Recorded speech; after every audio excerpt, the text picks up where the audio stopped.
Bienvenidos al canal de Tecne. Yo soy Tecnebot y los invito a suscribirse a nuestro canal, dejarnos su like y activar la campanita para estar al tanto de los cursos y microcursos gratuitos que estaremos subiendo. Espero que los disfruten.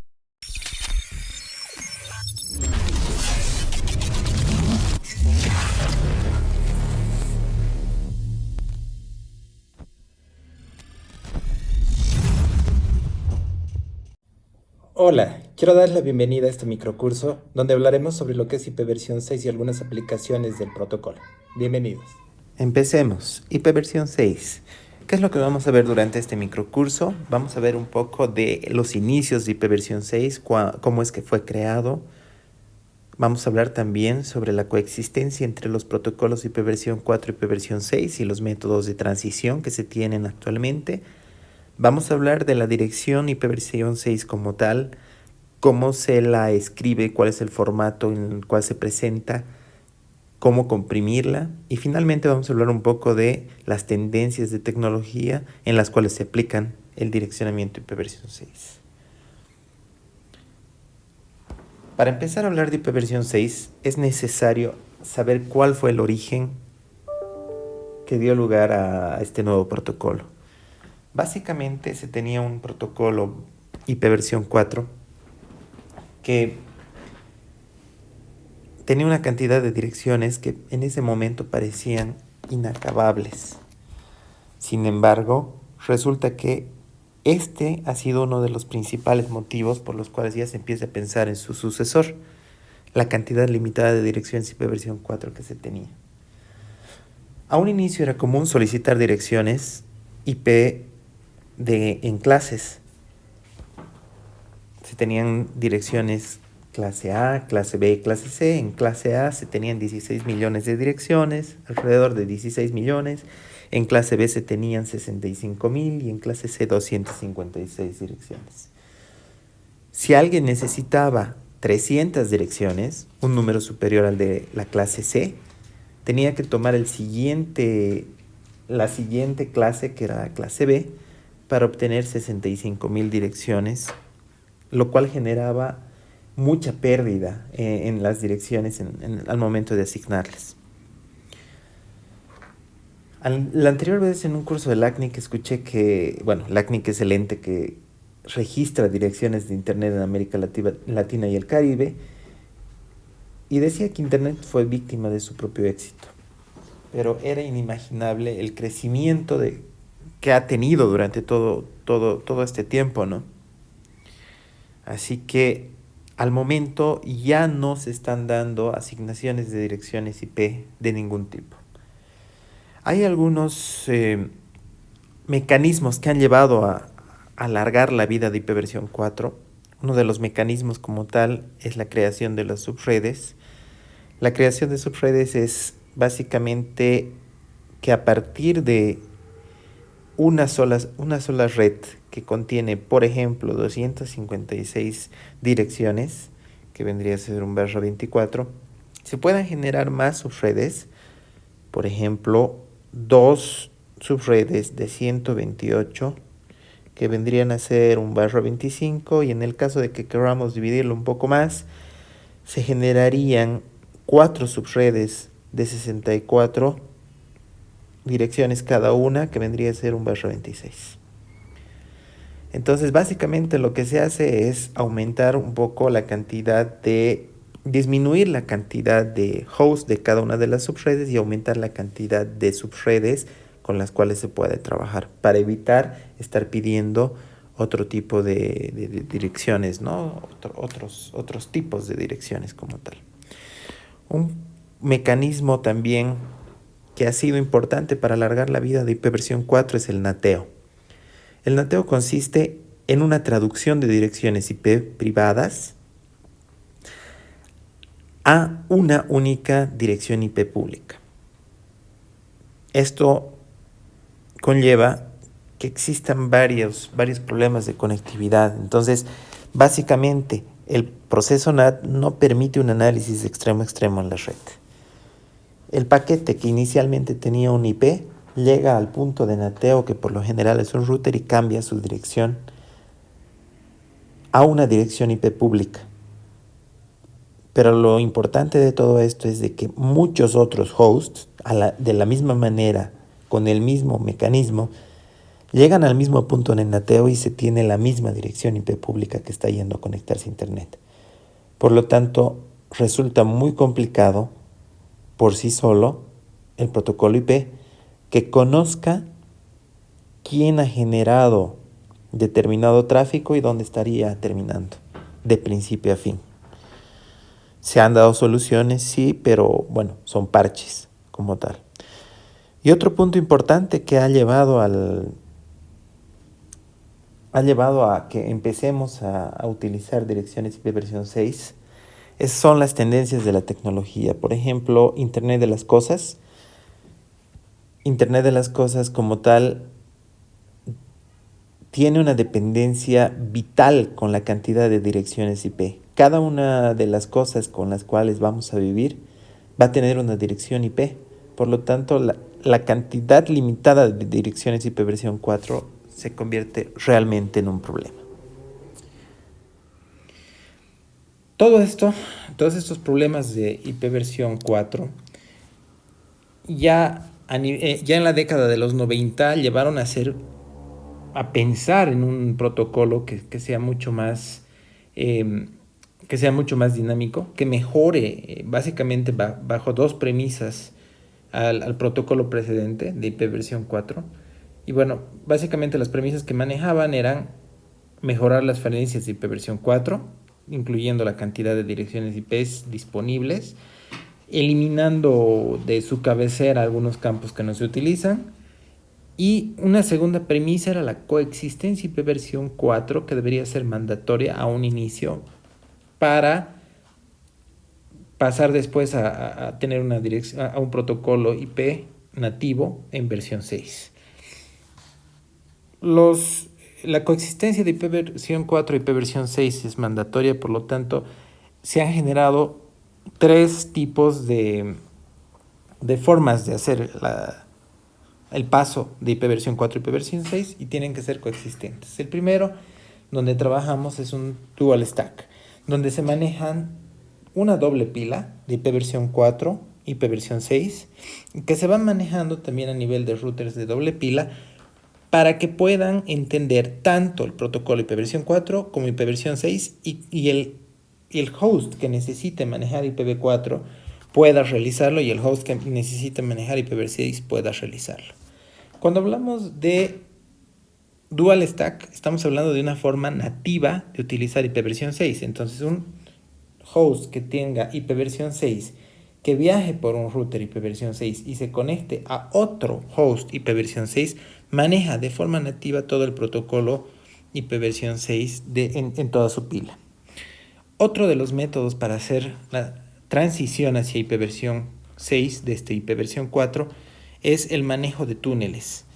Entonces, si tenemos dos redes IP versión 6 que se quieren conectar, pero la red que conecta como tal maneja IP versión 4, lo que se puede hacer es ponerlo en un túnel IP versión 4, todo el protocolo IP versión 6 como si fueran datos, para que viaje por el túnel y llegue hasta el otro router, el cual lo va a desencapsular todo el paquete, va a sacar lo importante para él, que vendría a ser en este caso lo que es el paquete IP versión 6 a nivel de datos, y lo va a pasar a la computadora para que lo pueda procesar.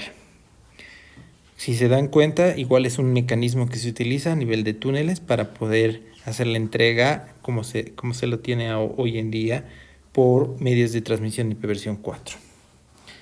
Un último método para hacer el paso de IP versión 4 a IP versión 6 es el uso de routers NAT 6.4.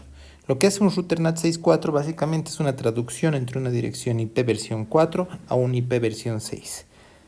Lo que hace un NAT a nivel de direcciones privadas a públicas, un NAT 6.4 lo hace a nivel de IP versión 6, IP versión 4.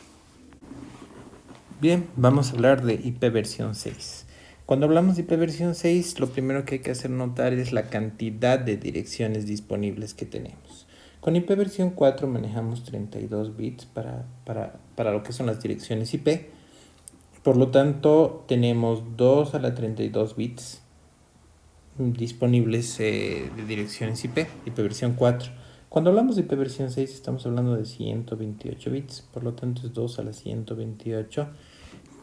Y se muestra en el número que se expresa acá arriba, al igual que el 2 a la 32. Vemos la gran diferencia, mientras acá estamos hablando de 4.000 millones, acá estamos hablando de trillones, ¿no? Es bastante la diferencia entre IPv4 y IPv6 a nivel de cantidad de direcciones IP. La dirección IPv6 como tal se maneja en extetos, ¿sí? Son 8 extetos con los que se trabajan, que van mostrando valores como los que se ven aquí en la parte inferior. Los valores que pueden tomar, cada uno de los extetos van desde 000 hasta FFF. Y si ya entramos un poco más al detalle, 4 dígitos hexadecimales son 16 dígitos binarios. Acá se encuentran los 16 dígitos binarios que pueden ir desde 000, 111 hasta que todos completen el mismo valor. ¿Sí? Es básicamente cómo se trabaja a nivel de direcciones IP versión 6. Hablamos del formato de la dirección IP versión 6. Cuando nos referimos al formato es la manera en la que escribimos las direcciones IP versión 6. El formato inicial es el formato preferido, donde se ven la totalidad de los 8 extetos en la dirección. ¿Sí? Es el formato preferido, también llamado formato recomendado.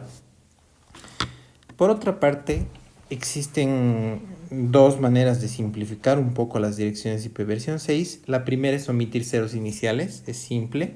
Cuando estamos trabajando con direcciones de este tipo, veamos esta dirección recomendada.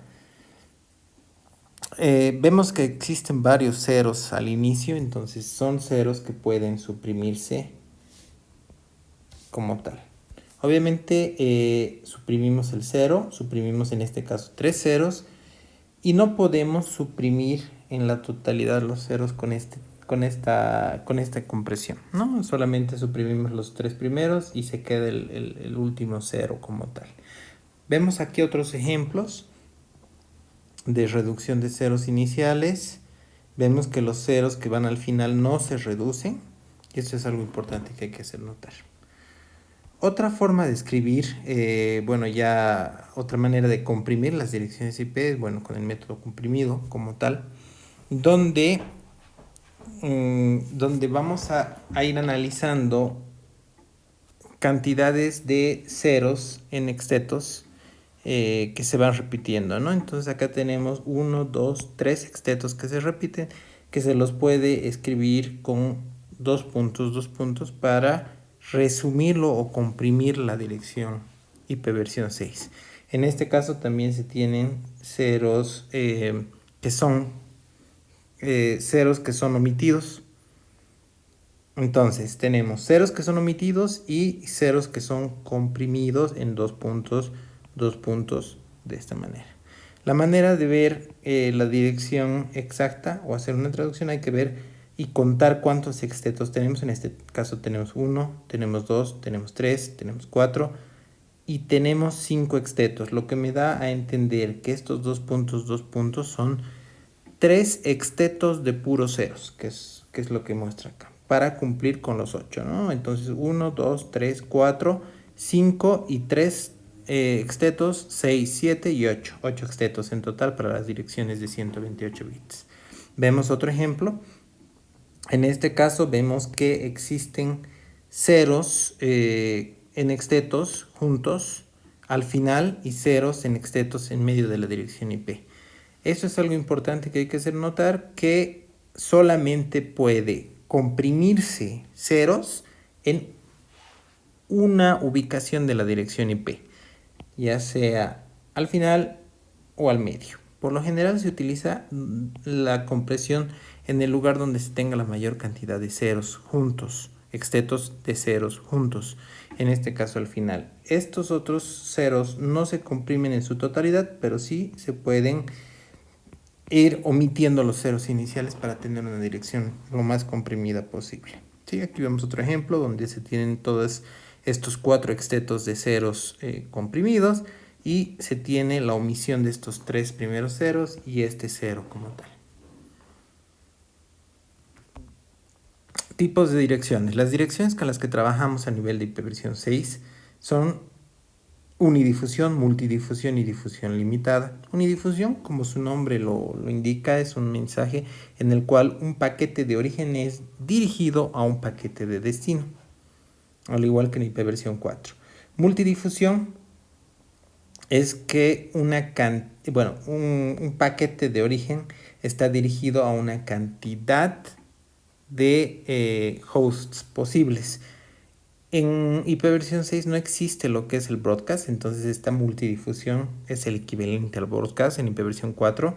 Y también existe una multidifusión por nodo solicitado, ¿sí? Cuando el nodo solicita una multidifusión, por ejemplo, cuando utiliza el protocolo de Network Discovery, se agregan los últimos bits del nodo al mensaje de multidifusión para que solamente los que tengan esa coincidencia puedan abrir el paquete y procesarlo, ¿no? Esta es una mejora que tiene IPv 6 de IPv 4 que hace más rápido el proceso de descubrimiento de vecinos.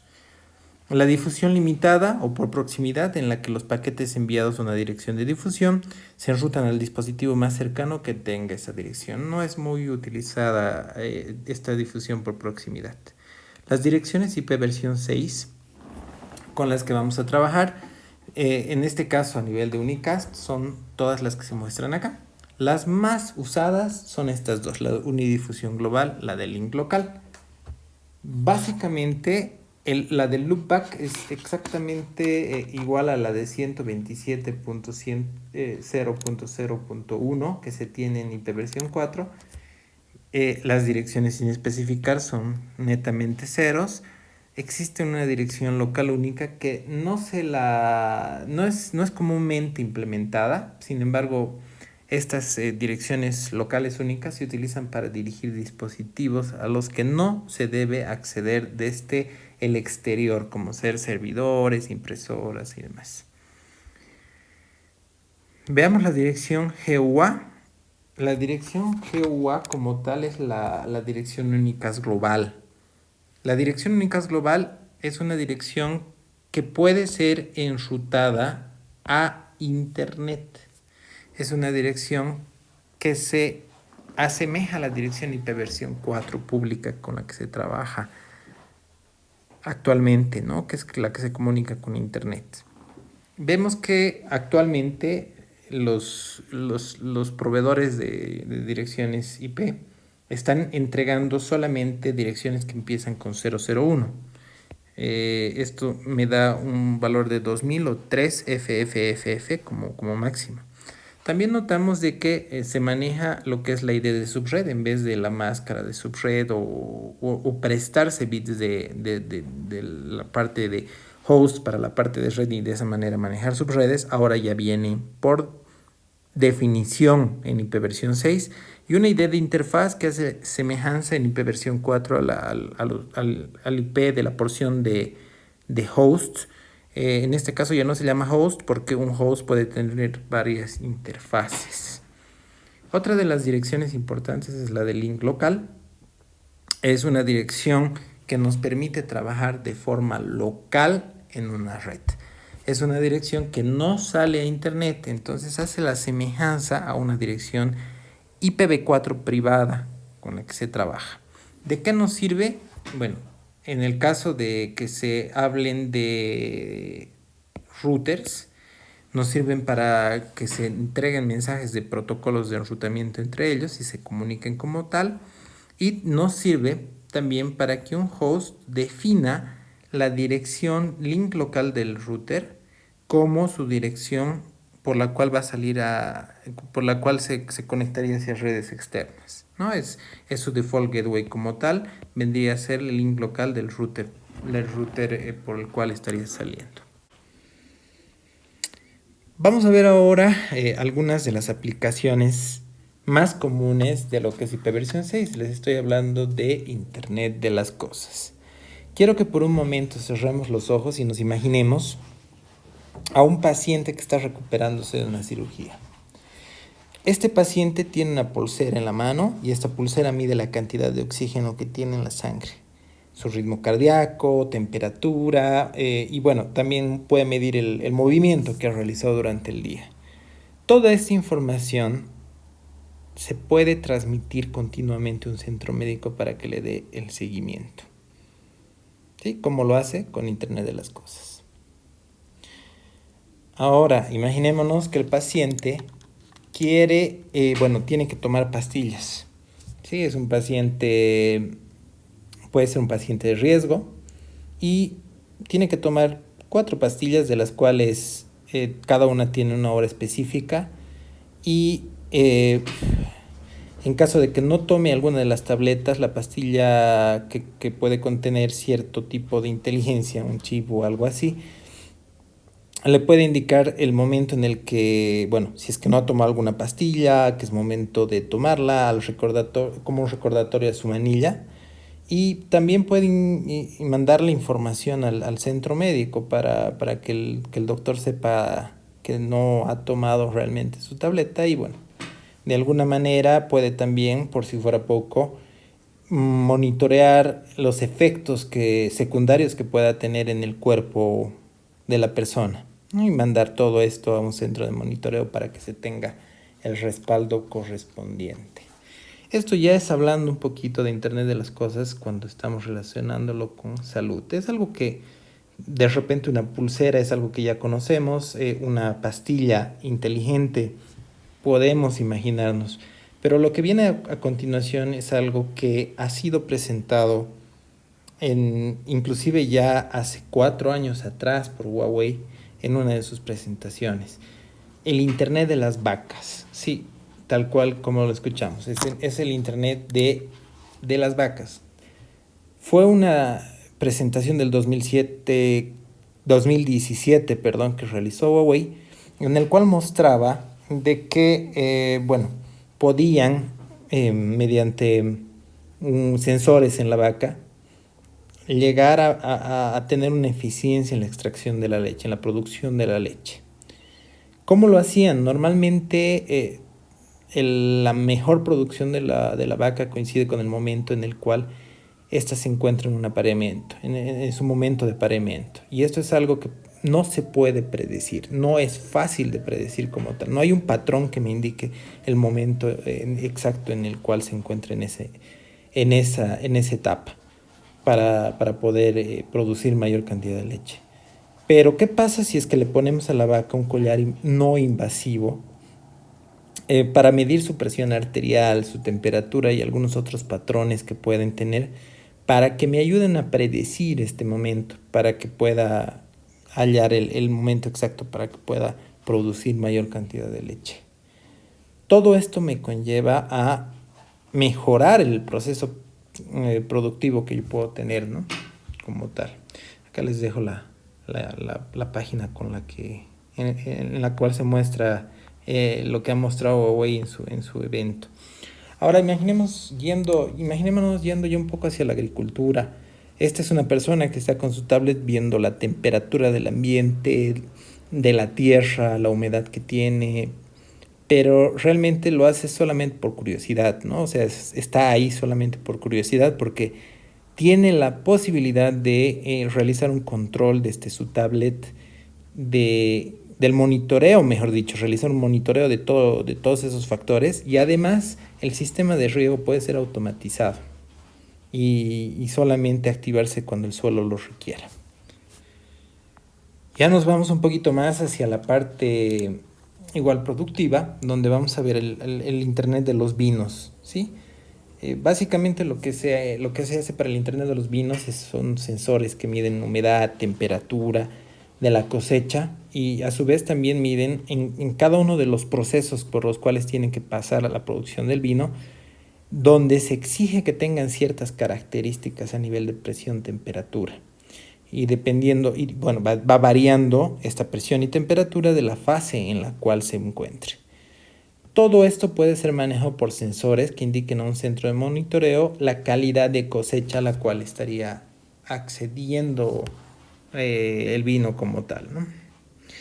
Y yendo un poco más hacia la parte deportiva, ya es común ver que existen chalecos deportivos que miden la resistencia de las personas, y bueno, inclusive como se muestra acá en la imagen, balones que llegan a ayudar a que el deportista llegue a un 100% de su rendimiento, viendo la fuerza que le dan la patada ante diferentes movimientos, y bueno, básicamente ayuda a perfeccionar de alguna forma el entrenamiento que tienen los jugadores de alto rendimiento.